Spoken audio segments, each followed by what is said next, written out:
Moi, un jour, j'ai été convoqué au conseil de discipline de l'Ordre national des médecins du Cameroun. Il y a une sorte d'omerta concret dans certains secteurs d'activité qui... C'est pour ça que je dis que ces proverbes ont détruit l'Afrique, parce que ça a détruit au point où c'est devenu institutionnalisé. Je prends un exemple. Ce sera difficile pour un médecin de dénoncer quelque chose dans un hôpital. C'est très difficile. Tu vois, parce que dans la charte, dans la déontologie médicale, dans l'éthique, on lui dit que non, tu ne peux pas parler de ton collègue d'une certaine façon. Tu ne dois pas dire un certain nombre de choses qui vont attaquer un certain nombre de ceci. Sauf que parfois, ce sont des choses qui sont en train de détruire les gens, qui sont en train de tuer des gens.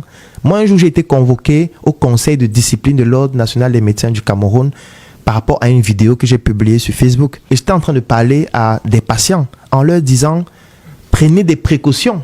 Je ne citais aucun nom, je ne citais aucun hôpital et tout ça, mais on m'a convoqué au conseil de discipline pour dire que pourquoi tu dis ça. On m'a montré la vidéo, machin et tout ça, me blâmer et tout, faire tout ce qu'on peut imaginer. Donc du coup, moi comme je ne suis pas un salarié, tu vois, personne ne me paye à la fin du mois. Donc il peut dire ce qu'il veut. Tu vois, moi au moins, il m'en fout. Mais les autres, ils ne s'en foutent pas, parce que si tu dis ça, mon frère, on peut t'enlever ton matricule. Si tu dis ça, on peut t'affecter à la frontière, où tu n'auras pour matériel de travail qu'une seringue, alors que tu es un neurochirurgien. Donc, du coup, chacun reste là et ne dit rien. Donc, tu vois que c'est devenu institutionnalisé, au point où les gens ont vraiment peur, parce que risquant leur carrière.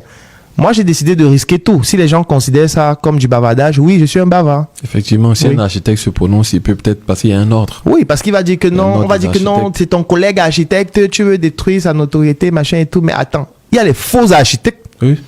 Il y a les architectes qui sont des criminels.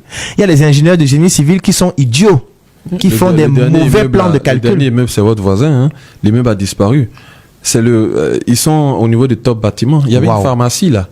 Là, le même jour où, enfin le lendemain que l'immeuble, la veille, pardon, j'étais passé là-bas acheter un médicament d'un de mes chiens. Le lendemain, aujourd'hui, quand tu passes, l'immeuble n'existe plus. Tu vois. Parce que le gars qui faisait son immeuble à côté, apparemment, ce qu'on nous a dit, en faisant ses fouilles, a comme piqué dans la fondation de l'immeuble qui était déjà là.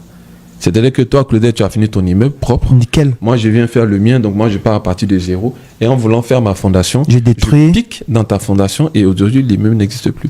Parce que ça a déstabilisé l'immeuble. L'immeuble était carrément penché et il était même couché, l'immeuble était couché sur la pharmacie. Waouh. Parce que la pharmacie était sur le côté. Tu vois. Et donc, si quelqu'un vient dénoncer ça, il dénonce le travail de l'autre. Donc, bon, moi, je peux pas comprendre en tout cas. Je peux pas comprendre qu'on puisse se taire face à ces gens de...